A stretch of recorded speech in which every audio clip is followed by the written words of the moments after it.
Bonjour et bienvenue pour un nouvel épisode de Dernier Étage. Aujourd'hui, je suis très heureux d'accueillir Olivier Ramel. Bonjour à toi, merci d'être là. Merci d'avoir de m'inviter, accepté. Je suis content d'être là. Merci d'avoir accepté l'invitation. Est-ce que tu peux te présenter pour ceux qui ne te connaissent pas ? Carrément. Donc comme tu as dit, je m'appelle Olivier Ramel, Ouais. J'ai 34 ans.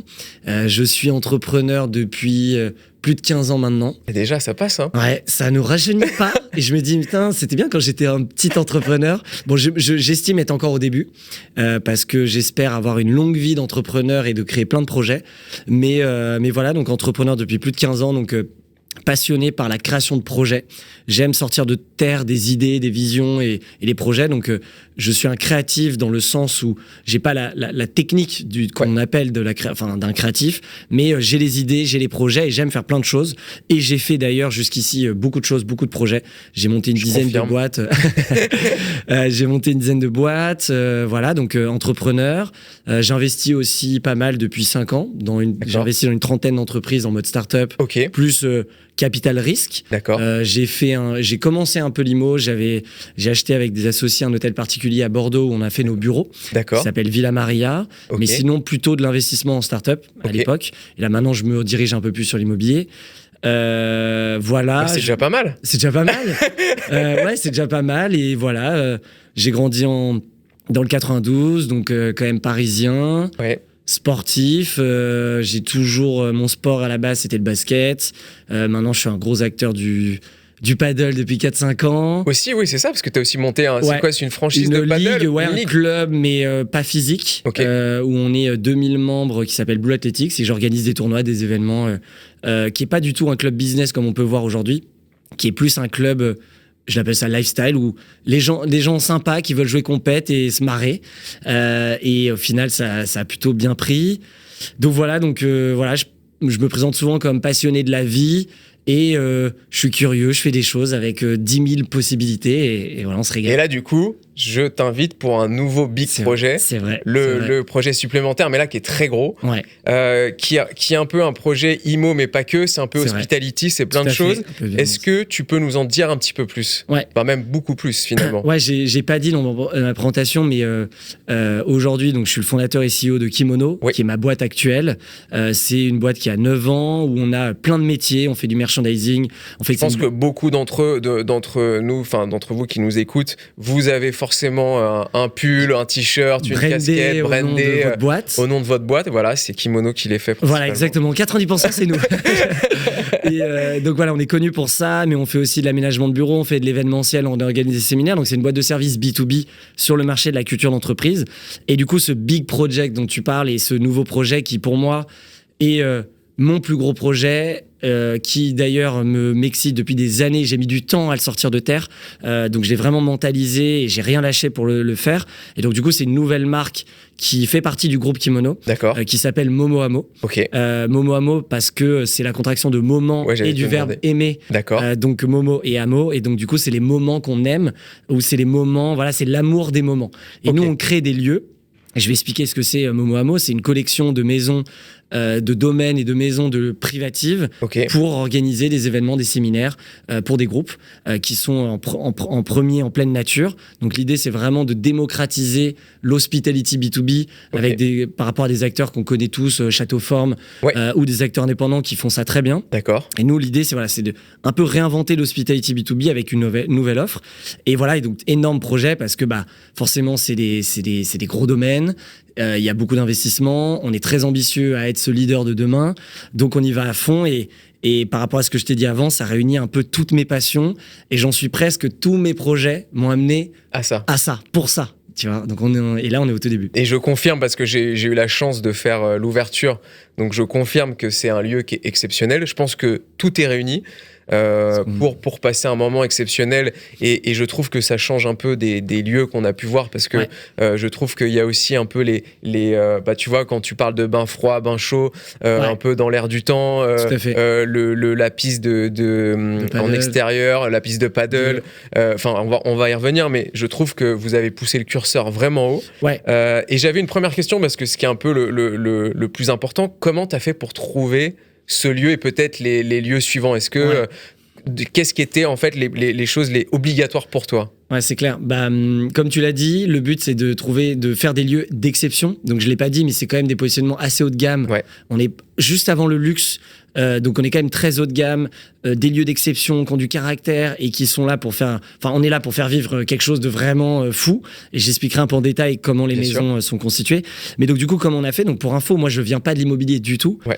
J'ai toujours eu de par peut-être le business, connaissance, des discussions, des échanges, et voulu m'y mettre un jour à titre personnel, professionnel, etc. Mais vraiment, je viens pas de là. Donc, quand j'ai l'idée du projet en me disant, parce que faut savoir, avec Kimono, on avait déjà les clients, nous on vendait déjà les séminaires. D'accord. Moi, j'avais une veille de marché de tous les lieux en France. Okay. Donc, je savais ce que les clients voulaient, je savais ce qui manquait sur l'offre et ce qu'il n'y avait pas.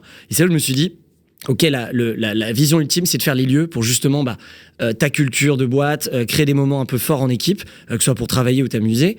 Et du coup, je me dis, ok, ça commence par trouver le lieu. Et donc, du coup, j'ai fait comme n'importe qui commence, tu contactes les gens, les sites, tu regardes les sites, tu regardes est-ce que tu connais des agents IMO qui sont dans le périmètre, est-ce que tu sais trouver des maisons, donc un bon agent te dira toujours oui, pas de problème. Donc j'ai eu plein de gens qui m'ont dit oui, pas de souci. Et donc du coup j'ai missionné des gars qui m'ont trouvé, parce que c'est des bâtisses en pleine nature qui sont souvent soit des anciennes fermes, des anciens relais de chasse, qui ont du caractère. Et il y en a pas 1000 non plus sur le marché. Et donc rapidement, j'ai fait mes armes. J'ai fait, je pense, avant de trouver ce premier, 100 visites, mais en 3-4 ans. D'accord. Parce qu'il faut savoir que le projet, en fait, c'est là où j'ai compris que, évidemment, c'était très difficile, faut être patient, et que souvent, tu penses que ça y est, c'est bon, tu l'as trouvé, et en fait, c'est pas lui. D'accord. Et parce que ça se fait pas pour plein de raisons, parce que...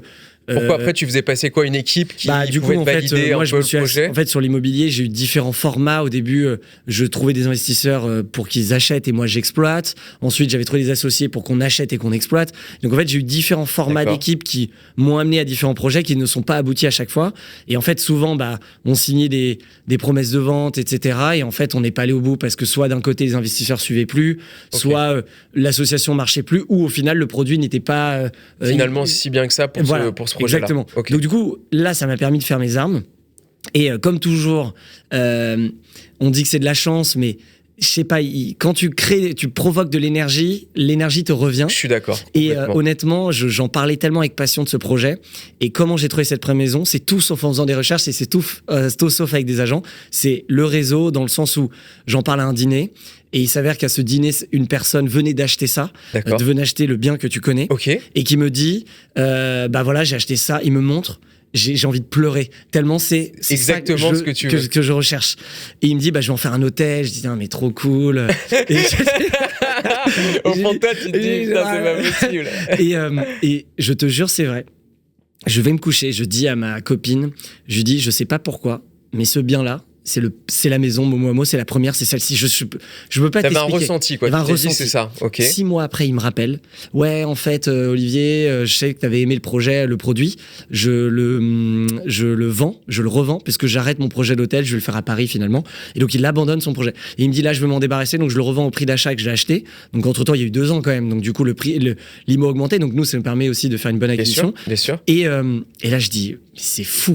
Et donc, du coup, et je te dis, je visitais plein d'autres biens. Donc là, je retourne le voir, je dis ok, c'est lui, il n'y a pas de débat.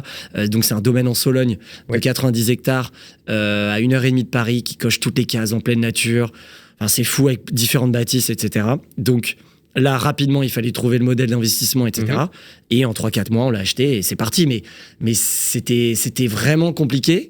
Est-ce que tu avais une enveloppe budgétaire à respecter, ou tu t'es dit, moi, je mets pas plus de temps, ou alors c'était un peu en fonction d'eux? Est-ce que tu voulais absolument avoir le coup de cœur pour te positionner, ou tu étais aussi assez pragmatique à partir du moment où il y a tous les skills, même si j'ai pas le coup de cœur, j'y vais? Parce que c'est important aussi. C'est un bon point. C'est un bon point. Nous, on a un peu des deux, parce qu'on reste entrepreneur et on est moi, j'aime prendre des risques. D'accord. Et on va dire, j'ai confiance en mes projets, j'ai confiance en moi quand je lance un projet. Et aussi, j'aime ce côté risque. Et au fil des années, j'ai appris à prendre des risques mesurés.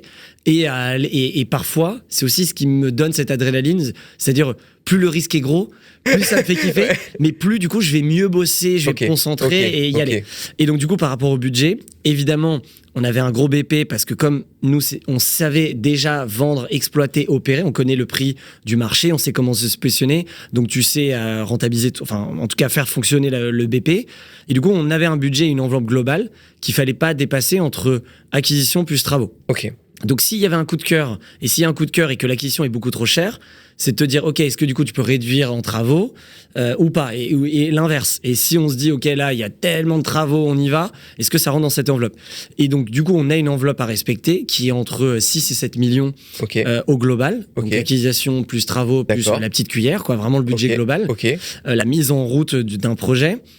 Et du coup là on est comme, et du coup voilà, il faut qu'on le respecte. Maintenant, je te dis pas que si on a un coup de cœur vraiment de fou, peut-être que cette enveloppe peut être augmentée, parce que peut-être qu'on se dira, on pourra peut-être la vendre un peu plus cher en location, etc.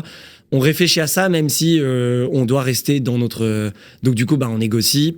Et la bonne nouvelle, c'est que sur ces biens, qui sont des grands biens abandonnés de familles qui n'ont plus les moyens d'entretenir, etc. Et en fait, ce qui se passe en pleine crise de l'IMO que tu connais depuis ces dernières années, c'est que ces biens sont en vente depuis longtemps. Il n'y a pas d'acheteurs parce que c'est trop petit pour en faire un hôtel. Donc les grandes enseignes d'hôtels ne sont pas intéressées. C'est trop grand, c'est trop cher pour un indépendant et trop grand pour un particulier. Même fortuné, c'est trop grand. Tu vas pas avec ta famille acheter ça. Et donc du coup, quel est le projet qui peut racheter ça? Et des projets comme les nôtres, c'est un peu nouveau et c'est trop grand pour faire une maison d'hôte, etc. Et donc du coup, des projets qui se lancent, qui ont les moyens avec ça, et qui du coup savent les remplir et le faire du rendement, il y en a pas beaucoup. Et donc du coup, nous on sait qu'aussi on a une grosse force de frappe. Toi, t'arrives un peu comme les Qataris au tout début au PSG. Exactement. Tu dis c'est l'Eldorado pour nous. C'est exact. Et du coup, on arrive à très très bien acheter aussi et donc faire du bon IMO. Super. Et donc du coup, là, j'arrive à la partie qui est assez drôle. Donc une fois que tu l'as acheté, forcément, grosse partie travaux, qui est un peu enfin dans tous mes épisodes, même mes clients, c'est souvent un cauchemar. Comment ça s'est passé, toi? Parce que là, c'est quand même énorme ce que tu lances en termes de travaux. Ouais, clairement. Donc c'est ce premier bien, on a eu 2 ans de travaux. On refait. Je trouve assez court quand même par rapport à la surface. Parce que il y a eu une grosse pression de notre part pour sortir ça très vite. Ils nous avaient annoncé 3 ans et demi, 4 ans. Pour nous, c'est impossible. Enfin, c'était impossible. Donc, du coup, on s'est organisé et ils se sont organisés pour. Et on a choisi aussi le partenaire qui était prêt à le faire. Donc, assez court, clairement. Donc, parce que tu as vu le bien, mais donc, faut s'imaginer, c'est un relais de chasse avec 5 bâtisses. On a tout détruit à l'intérieur. Donc, on a fait une dépose et une démolition totale. Donc, il restait que les murs. Donc, la circulation, les escaliers, plus rien. On a même créé des bâtiments qui se relient avec des couloirs, etc. Donc, tout casser pour tout refaire et avec un certain niveau de design et d'architecture. Où je suis hyper étonné, c'est que le niveau de finition pour seulement 2 ans de travaux dans autant de mètres carrés, c'est quand même assez hallucinant. Ils ont extrêmement bien bossé et du coup, pour répondre à ta question, comment ça s'est passé? Donc évidemment, moi, j'avais déjà fait, je te dis, l'hôtel particulier qu'on a fait avec un archi, les travaux que j'ai suivis, mais j'étais pas, on avait une équipe dédiée, donc j'avais compris, mais voilà. Là, tu t'es plus investi dedans. Là, je me suis investi, impliqué dedans, donc j'ai tout suivi entre l'appel d'offres de l'entreprise générale qui a fait les travaux, l'architecte et qui a aussi géré toute la mission. Honnêtement, c'est horrible à dire, mais ça s'est très bien passé. Et on a eu 0 galère. Et du coup, je pense que t'es le premier en France. Je te jure, et je ne viens pas de ce monde. Et c'était la première fois, donc j'aurais pu, en faire tout et n'importe quoi. Et je pense qu'on a trouvé les bons partenaires. L'archi et l'entreprise qui gérait, on était un trio entre nous, eux, enfin les deux, et enfin nous 3 quoi. En fait, on a trouvé où tout le monde avait envie de faire ce projet. C'était un peu le gros projet de tout le monde. D'accord. Tu vois, on n'a pas pris des personnes qui font ça depuis toujours et qui du coup. Voilà, c'est un projet parmi tant d'autres en fait. Donc tout le monde a vu, si on réussit ce projet, c'est un peu la rampe de lancement de tout le monde. Et surtout, comme tu le sais, nous l'idée c'est d'en faire beaucoup. Et on en parlera après, mais l'idée c'est vraiment de créer une collection leader en France. Tout le monde s'est dit ok, on va se concentrer, on va faire les choses bien. Donc on a passé beaucoup de temps à s'investir, à s'impliquer sur ok, quel est notre rendu, et tu vois, moi comme j'ai tellement mentalisé pendant 5 ans avant même de commencer les travaux, je savais ce que je voulais, donc du coup c'est allé vite. Il n'y a pas eu de doute de ton côté. Et comme c'est la première fois, j'étais aussi hyper humble dans le sens où c'est les choses que je maîtrise pas, ok, c'est pas grave, et il y a aussi la frustration évidemment, tu sais, la classique de l'archi qui te montre un truc incroyable et qu'en fait sur les faits, ce qu'il t'a montré c'est pas possible. Et toi non, c'est pas moi, tu m'as vendu ça, je veux ça. Sauf que c'est vrai que les personnes qui vont voir ne sauront pas que il y a eu une modification, donc il y a que toi. Et du coup on a appris ce jeu de frustration à ce que mood board versus reality, mais au final, en réalité, le résultat est à la hauteur plus qu'au niveau, plus qu'au niveau et même à hauteur de ouais. nos attentes. Et en fait, je sais pas pourquoi te dire, il y a pas eu de galère. Évidemment, on a pris un peu de retard, mais il y a pas eu de galère parce que, ou alors l'archi, ils nous ont vraiment bien, comment dire. Pas respectés, mais ils nous ont protégés, préservés de les galères. Mais même d'un point de vue administratif, nous, on est des projets que les communes adorent parce qu'on ramène des clients, c'est pour du B2B. Donc, on ramène, évidemment, on travaille avec tous les univers locaux du coin. Tu vois, on a une ferme en face, on bosse avec eux. Donc, voilà. Donc, en fait, on n'a pas eu de galères administratives. Évidemment, ça a coûté un peu plus cher que prévu, mais c'est le premier. C'est le classique. Maintenant, on sait. Mais honnêtement, voilà. Donc, ça s'est super bien passé. C'était un apprentissage, une masterclass d'apprentissage, mais de tous les termes techniques, de toutes les étapes du travail. Et ça t'a plu ou pas ? J'ai adoré. T'as adoré. J'ai adoré, mais tout comprendre. Et en fait, j'étais là, mais je dis, mais en fait, c'est comme quand t'es enfant que tu construis un truc. En fait, c'est aussi simple que ça, avec toutes les complications, évidemment. Mais j'ai adoré. Et puis, peut-être que ça change aussi parce que c'est tellement réel. Pour là, t'as la bâtisse. C'est physique. Tu la vois évoluer. C'est chaque nouvelle visite, tu te dis, c'est gratifiant. Il y a ça. Et du coup, t'as les yeux qui brillent dans les visites. Tu découvres. Donc, non, voilà, j'ai apprécié le process. J'ai compris, évidemment, on s'impliquera pas autant dans toutes, mais c'était la première. Il fallait que je comprenne, il fallait qu'on comprenne tout.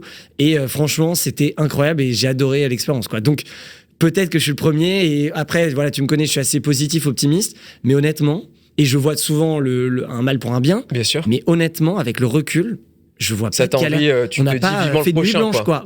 C'est ça. Clairement, let's go le prochain. Et en plus, ça va être encore plus facile, quoi. Et plus technique, mais je voulais avoir ton avis parce que je pense que c'est voulu. Au sein de Momoamo, il y a énormément d'équipements de sport. Je pense qu'il y a tous les sports qui existent. Ça fait. Est-ce que c'était une direction que tu voulais prendre ou que ça soit un peu aussi wellness, bon pour le corps ? Exact. Alors deux sujets là-dedans. En gros, à titre personnel, j'ai souvent loué des maisons avec des copains pour des anniversaires, des week-ends, et j'ai souvent été prescripteur dans mes groupes de potes de dire on loue des maisons de vacances, etc. Et j'adore le sport, multisport, c'est-à-dire j'aime tous les sports. Moi, tu me mets une journée olympiade de tous les sports, je passe ma meilleure journée. Et donc j'aime le sport, et je sais aussi que c'est dans ces moments-là que tu vis des bons moments. Et du coup, je trouve que les activités dans une maison, donc toutes les maisons que j'ai faites dans ma vie, j'étais toujours là, trop cool, on a un filet de volley, trop cool, il y a ça, mais il manque ça et ça. Ça aurait été trop bien s'il y avait ça. Et toute ma vie, j'ai rêvé de me dire, imagine, il y a une maison où il y a tout. Et du coup, donc premier effet, j'ai dit, ok, dans le B2B, enfin quand t'es avec ta boîte et tout, tu veux des activités, tu veux jouer, on va tout mettre comme ça, pas de débat. Mais là, je vous confirme parce qu'il dit ça, mais il y a tout, il y a vraiment tu peux me dire n'importe quoi, il y a tout. Et donc du coup, ça c'est une conviction aussi personnelle et aussi c'est ça qui fonctionne. Et après, sur le lien sport-wellness dont tu parles, il y a aussi quand même une tendance réelle dans laquelle je crois et dans laquelle je suis profondément impliqué de me dire qu'aujourd'hui, le monde de la longévité, le monde du sport et le monde du bien-être est important et que du coup, on doit amener des équipements qui sont qui répondent à cette demande. Avec l'air du parce temps, que tu as des hôtels de luxe où il y a des choses, mais les maisons privatives, il n'y a pas trop. Non. Et donc, si tu veux, tu vois, par exemple, tu parlais du sauna bain froid, on en parle beaucoup en ce moment parce qu'on parle de thérapie, de contraste, etc. Si toi, tu as ton habitude, tu as ton exigence à Paris ou dans ton métier ou d'ailleurs partout en France, tu as une maison où tu peux retrouver ce rituel et surtout faire découvrir à ta famille, tes amis ou tes collègues cette expérience et vivre des émotions parce que les moments, c'est ce que je te disais, c'est faire vivre des moments. Et donc, comment tu ajoutes, tu vois, on a une salle holistique où tu peux faire du pilates, du yoga, mais aussi des bains sonores, des gongs basses, etc. Et c'est comment tu fais découvrir à plein de gens ce côté wellness qui, moi, me plaît. Et pareil, personnellement, j'adore. Et je pense que demain, le secteur de l'hospitality, enfin demain, c'est déjà le cas, est en train de se réinventer. Et moi, je voulais qu'on ait une marque et une collection qui soit à la pointe de l'innovation sportive wellness. Peut-être demain, le côté artistique, peut-être le côté musical aussi. En ce moment, tu vois, on parle beaucoup de listening session, de listening room, d'endroits où tu écoutes de la musique. Demain, j'aimerais créer des pièces un peu là-dessus. Donc voilà, donc ce côté sport wellness, pour moi, c'était voulu. obligatoire, mais en plus, je trouve que c'est bien parce que tu apportes aussi une nouvelle expérience. Il y en a plein qui n'ont jamais fait sauna, bain froid. Ou même tester un Aerox, tu vois. L'Aerox, c'est quand même super. On a une zone pour tout s'entraîner de toutes les stations Aerox. Et tout le monde a entendu parler maintenant depuis 2 ans. Là, tu peux tout tester et t'entraîner. Mais je trouve que du coup, tu passes vraiment un super moment en équipe puisque tu as plein de choses à tester. Exact. La piste de paddle, c'est quand même, je pense que tout le monde en rêve dans son jardin. Rêve. Ça, pour moi, c'est un peu le, tu vois. Comme dirait, comment il s'appelle le présentateur qui dit maintenant on peut mourir tranquille. Thierry Roland. Et là, honnêtement, avoir paddle chez soi, c'est bon, je peux mourir tranquille. Ouais, c'était le live call. Et tu sais, tu vas voir je voyais les clients jouer, j'étais là, mais ils doivent tellement kiffer. Et donc évidemment, nous on a testé, on a inauguré avec nos amis, nos familles, et j'étais là, mais ça n'a aucun sens. T'es chez toi, tu joues toute la journée, c'est fou. Et du coup, alors on va revenir un peu là-dessus. Donc là, ça y est, c'est ouvert. Ouais. Est-ce que, et aussi, tu vas me dire peut-être par rapport à ton partenaire financier, est-ce que vous attendez un peu de voir le taux de remplissage pour passer la seconde, ou il y a déjà des projets qui sont en cours? Est-ce que tu peux m'en dire plus dessus? Est-ce que tu as un partenaire financier qui va te suivre, ou ça change en fonction? Chaque maison, il y a un nouveau partenaire financier. Comment ça se passe? Du coup, comment ça se passe? Donc, moi, nous, on avait déjà la vision du projet. Ouais. On savait le marché qui est en pleine croissance, même post-Covid, c'est un marché. La demande de séminaires au vert, on va appeler ça les maisons à la campagne, elle explose pour plein de raisons, parce que évidemment il y a besoin de déconnexion, d'équipe et de se retrouver dans une ère compliquée. Mais il y a aussi le côté RSE où maintenant les boîtes ne vont plus en Grèce, à Marrakech, en Espagne pour le côté RSE, l'avion, etc. Donc, comment tu fais vivre une expérience waouh sans être la maison de campagne classique? Donc là, le marché explose. Et donc, du coup, quand on s'est dit on va en ouvrir une, et j'ai vu le temps que ça met entre l'achat, la visite, plus les travaux et la livraison, donc c'est 2-3 ans. J'ai dit, je vais pas attendre que se dire ah oui, super, ça marche, et on repart pendant 3 ans. Donc dans ma tête, je m'étais dit, ok, je suis assez confiant. Oui, mais là, dans ce cas-là, très rapidement, 5-10. La prise de risque, elle est quand même assez grosse, parce que là, tu te dis, bon, j'ai confiance en moi, je vais en acheter 7, et puis, mais si jamais c'est énorme. Ah ouais, c'est énorme. Ouais. Mais du coup, j'étais assez confiant pour me dire, on va pas attendre que ça fonctionne pour que ça marche, parce que je sais que ça va marcher. En étant le plus humble possible. Ça, j'aime bien ça. Il n'y a pas de sujet, ça va marcher. Et franchement, ce que je disais, que ce soit des investisseurs, des partenaires, à des clients, à mes équipes, je dis, s'il y a un projet dans ma vie où je sais que ça va cartonner, où j'ai jamais été aussi sûr, c'est celui-là. Parce que je le connais par cœur. Je sais opérer un événement, je sais le vendre, je sais communiquer, je connais ce marché hospitality par cœur. Donc en fait, là, en momentum, c'était parfait. Donc du coup, je savais. Donc je m'étais dit, il faut en acheter 3-4 direct. Et donc du coup, la première, on a quand même pris du retard, on a mis du temps, etc. Mais donc du coup, l'idée, c'est quand même... Et donc du coup, par rapport au taux de remplissage, donc du coup, on n'attend pas de se dire que ça fonctionne. Et du coup, là, on a ouvert il y a 1 mois. Et on a déjà notre taux d'occupation, qui est le seuil de renta, il est déjà fait. donc c'est-à-dire qu'on sait que ça va être rentable dès la première année. Ce qui est fou quand même, parce que 1 mois de taux de remplissage, c'est dingue. On a vendu une quarantaine d'événements sur l'année. Donc là, on a ouvert fin mars pour les personnes qui nous écoutent. Et donc mai, juin, juillet, septembre, octobre, c'est presque complet. Et donc là, on vient de commencer. Et donc du coup, ça prouve, donc là c'est cool, je suis content. Ça t'a renforcé Ça m'a renforcé, je me suis dit ok, c'est bon, on a fait du bon boulot et ça marche, etc. Évidemment, tout ça est lié. Pourquoi ça fonctionne? Je l'ai dit au début, mais il y a la force de frappe de Kimono, on a les clients, on a tout ça. Donc c'est aussi pour ça que j'étais confiant. Je trouve, t'as été très fort dans la com de lancement pour Momo Amo, qui est un peu ta spécialité, mais t'as bien réussi. Non mais c'est vrai, parce que on a communiqué, je pense que t'as inondé les réseaux sociaux de manière intelligente, t'as créé une belle marque, je pense que ça a aidé, ça a donné envie. Là-dessus. Et moi, comme tu as dit, ma passion, c'est de faire des OP de com et de lancer des trucs, et j'avoue, là, je me suis régalé. Et en plus, un produit, une maison, ça plaît à tout le monde. Complètement. Tu lances pas un logiciel de facturation, tu vois, oui, mais je trouve aussi, tu vois, pour avoir un œil un peu plus agent IMO, je trouve que le mobilier choisi, la décoration, le bar, c'est très joli, tu vois. On se dit, t'as pas fait un truc très grand public, c'est tellement grand que il y a des salles un peu vides, tu vois, les tables sont pensées, les luminaires sont pensés. Je trouve que le niveau de détail est assez fou, tu vois. Bah écoute, merci. C'était l'idée qu'on voulait amener. Et donc, du coup, le taux d'occupation, le taux de remplissage, franchement, je suis assez confiant de faire un très gros taux. Donc, du coup, là, on achète les prochaines. Donc, on a signé déjà. Donc, ça fait déjà 1 an qu'on est dessus sur les prochaines. Donc, tu vois, on était déjà dessus. Donc, là, l'idée, c'est d'ouvrir, en fait, de signer 3-4 maisons par an. D'accord. Donc, 3-4 acquisitions par an. Donc, là, les 3 prochaines sont déjà signées. Donc, elles sont en process. C'est toujours autour de Paris ou tu vas. L'idée, c'est de faire les 5 premières autour de Paris. D'accord. Parce que, la demande et le marché est beaucoup là. Maintenant, l'idée, c'est d'avoir une collection de 30-40 biens d'ici 7 à 10 ans.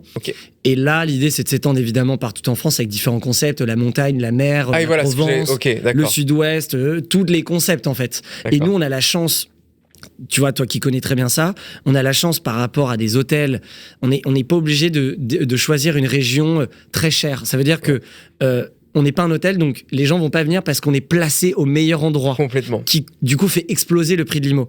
Nous, on peut être dans un coin perdu et faire notre concept dans une région qui, et du coup, fonctionne. Donc l'idée, nous, notre on va dire, mindset, c'est d'être à 1 heure, 2 heures des grandes villes, que ce soit Lyon, Marseille, Lille, etc. Mais évidemment, d'être dans le sud-ouest, Côte d'Azur, Provence, etc. Mais on n'est pas obligé d'être sur la plage hyper hype, tu vois. On peut être juste à côté pour faire une belle acquisition et ça n'empêche que tu peux avoir ton concept. Donc voilà, et c'est pas exclu qu'on fasse aussi des cities, peut-être 2-3 en ville, parce qu'il faut pas l'oublier, nous on est parisiens, mais il y a des gens qui veulent faire des séminaires à Paris. Et complètement. Il y a pareil, le même problème, t'es 30-40. Donc nous, je sais pas si je l'ai dit au début, mais c'est pour accueillir des groupes de 20 à 50. Ok. Non, qui est 80% des séminaires, le marché, c'est ça. D'accord. Parce que même des boîtes comme L'Oréal, ils partent pas à 20 000, ils partent en petite équipe marketing, commerciale, RH, et donc ils ont besoin, eux, de se retrouver. Et donc, des équipes qui veulent aller à Paris demain, ou à Marseille, ou à Bordeaux, bah, ils ont pas envie d'être dans un hôtel, tu vas pas privatiser un hôtel, ça n'existe pas des grands appartements. Donc, oui, c'est vrai. Donc, il y a un sujet. Ouais. Et ce sera pas tout de suite dans la strate, mais là, on a une opportunité à Marseille hyper bien placée, et on se dit, il y a peut-être un sujet à jouer. Donc, et voilà. Et donc, du coup, ça, c'est l'ambition France, donc 30-40. Et on pense que ça, là, on sera en capacité max pour le marché français. Et évidemment, derrière, il y a le côté international. Mon associé sur la partie immobilière est belge. D'accord. Les Belges, on sait qu'ils sont connus pour être très bons dans l'IMO. Complètement. On dit qu'ils ont une brique dans le ventre. Et surtout, eux, contrairement à nous, ils pensent direct worldwide parce que c'est un petit marché. Et du coup, lui, il me dit, ben non, mais en fait, au UK, en Italie, en Espagne. Donc, Momo, c'est sans frontières, en fait. Donc, c'est possible. On verra. Pour l'instant, on va se faire la France, mais c'est possible que ça aille plus vite que de prévu à l'étranger. Ouais. C'est magnifique. Encore quelques questions, ça touche bientôt à sa fin. Yes. Donc, là, c'est un projet IMO énorme, etc. Ouais. Entrepreneur. Est-ce que toi, personnellement, t'as commencé à investir dans ta résidence principale, en investissement locatif, ou alors là, t'as pas du tout le temps? Parce que là, je me dis, là, il reste plus beaucoup de temps pour le perso. Après, en réalité, tu vois, comme je disais, moi, j'entreprends depuis toujours. J'ai eu plein de projets, plein d'associés, plein de typologies de projets, et un que je porte énorme, Kimono et Momoamo, qui du coup fait partie du même groupe. Ouais. En fait, évidemment, ça prend du temps, mais ce que j'ai appris, c'est qu'il faut extrêmement bien s'entourer, et je fais jamais les choses seul. J'ai des équipes, j'ai des partenaires, quand t'as, entre guillemets, les moyens de tes ambitions, bien sûr. Et même si on n'a jamais les moyens des ambitions, et donc faut savoir faire avec ce qu'on a, tu t'entoures. Et donc du coup, moi, j'ai toujours réussi à savoir bien déléguer, bien structurer, et que oui, tu peux faire plus vite et plus grand, mais à quel prix? Et je me suis toujours dit, mon équilibre de vie, en tout cas ma vie perso prime avant tout, ma santé, mon équilibre famille, amour, amis. Tu vois, je pars toujours autant en vacances depuis 15 ans. Enfin, j'ai pas réduit. Oui. J'ai envie de profiter de ma vie au maximum. Et c'est bien, parce que c'est pas toujours le cas en fait. Il y en a qui se mettent dans le mur à cause de ça. Et c'est ça. Et en fait, j'ai appris très tôt que mon bonheur, c'est ni l'argent ni autre, c'est passer des bons moments avec ma famille, mes amis, vivre des expériences. Et donc on dit toujours, le plus important, c'est pas le but, c'est le chemin. Et moi, je sais que je veux faire que mon chemin il soit trop cool. Alors évidemment, en créant des projets, etc. Et pour faire ça, il faut pas se cramer. Donc il faut prendre soin de soi, santé, sport, etc. Et prendre du plaisir. Et moi, je suis obstiné par me dire, et je l'ai appris avec le temps. J'ai fait des projets qui m'ont moins plu, c'est pour ça que j'ai arrêté. Et là, j'ai trouvé un projet où ça correspond à tous mes plaisirs. Et du coup, je suis en mode passion. Je prends du temps. Et donc, du coup, je dois dégager du temps pour moi et profiter. Donc, du coup, part de ce constat-là, est-ce que j'ai du temps pour investir en IMO, en perso ? Là en ce moment, du coup pas trop, mais parce que j'ai pas voulu m'y mettre spécialement, donc j'ai pas investi dans ma résidence principale, je suis encore locataire. Et le pari aussi que j'ai pris, si on revient sur le risque, là j'ai 34, j'ai commencé à entreprendre il y a longtemps, mais on va dire que ça a commencé à être sérieux à partir de quand j'avais 25-26. Et du coup je me suis dit, tu sais quoi, là, les 5-7 prochaines années, j'ai rien à perdre. Je suis jeune, j'ai encore mes parents, et c'est quoi le pire qui puisse m'arriver? Bon bah, je vais revivre chez mes parents si j'ai plus rien. Donc tu sais quoi? All-in, j'investis tout. Et donc du coup, c'est pour ça que j'ai investi dans plein de boîtes. Et donc du coup, all-in, où je me suis dit, tu sais quoi, je vais pas faire comme tout le monde à dire, bah c'est normal parce que. Ouais, je mets un peu et en même temps je garde au cas où. Voilà, je garde au cas où. Je vais commencer à investir dans l'IMO, mais en même temps. Ça doit rassurer ta femme quand tu dis des choses. Je te jure. Mais aussi, c'est parce que quand t'es entrepreneur, on n'a pas la même vision, et je respecte totalement quelqu'un qui est salarié et qui du coup a besoin de mettre de côté pour acheter, etc. Moi, je me suis dit, tu sais quoi, je vais faire all-in pour du coup passer un cap direct d'un coup haut et pour m'acheter ma résidence principale où j'ai les moyens je vais pouvoir prendre ce que je veux. Et donc mon pari, c'est de me dire que voilà, dans 2-3 ans, je préfère payer un loyer et mais dans 2-3 ans, plutôt que de faire des coups, je dis j'achète ce que je mérite ou en tout cas ce que je veux, et comme ça c'est une belle vision. Et voilà. Et donc du coup c'est hyper risqué parce que tu peux te dire si se passe rien, j'aurais loupé du coup le côté investissement. Mais let's go. Ouais, c'est ta vision. Et au final, tu vois, on est propriétaire des maisons Momo. Oui, ce qui est déjà personnel. Donc en fait, je fais déjà de l'IMO. Donc en fait, je suis déjà. Alors oui, c'est pour un usage pro, mais je suis déjà en train de créer mon patrimoine. Complètement. Donc ça me rassure aussi d'un côté là-dessus. Et en parlant d'entrepreneuriat, parce que tu donnes plein de conseils. Et si tu avais 2-3 conseils à donner à un jeune entrepreneur qui t'écoute et qui se dit waouh, la réussite, est-ce que tu as des. Ouais, quand tu étais jeune, est-ce que tu aurais voulu qu'on te dise certaines choses qu'on t'a peut-être pas dit ou... Ouais, c'est clair. Bah déjà, moi, on m'a dit beaucoup de choses que j'ai pas écoutées, donc ne pas spécialement écouter ce que je vais dire. Okay. Ce que je veux dire, c'est que la réalité, c'est que tu dois faire tes propres règles, ta propre vision. Et moi, c'est ce que je me suis fait. Je me suis fait une sorte de safe zone où je me suis dit ok, ma vision, mes choses, c'est une sorte de développement personnel.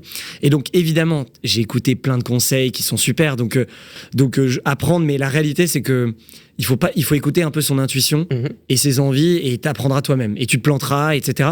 Donc le conseil que je peux te donner, c'est que et ce que du coup, qui m'aurait aidé peut-être au début, c'est que ton premier projet ou tes premiers projets, t'as l'impression que c'est tes projets de vie, de ta vie, et du coup, tu te mets une pression pharaonique de c'est trop important, et donc du coup, le stress, le machin, qui peut te dégoûter de l'entrepreneuriat si tu te loupes.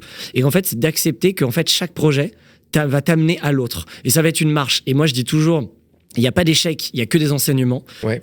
Et donc du coup, même si tu loupes ton projet, essaye de voir ce que tu as appris. Et ça peut être juste la rencontre de cette personne. Et cette personne a une valeur de dingue dans ta vie pour ton futur projet. Et donc, du coup, quand tu vois ce positif, déjà, ton échec n'est jamais un échec. Et deux, du coup, tu es hyper à l'aise de ok, je tente, ça marche pas, j'ai appris, donc je passe à un autre. Et ça, vraiment, c'est un mindset que maintenant je dis naturellement aujourd'hui. Mais au tout début, je me souviens, ma première boîte, c'était une boisson, je sais pas si tu te souviens, ça s'appelait Ilo ou Cozy, une boisson relaxante.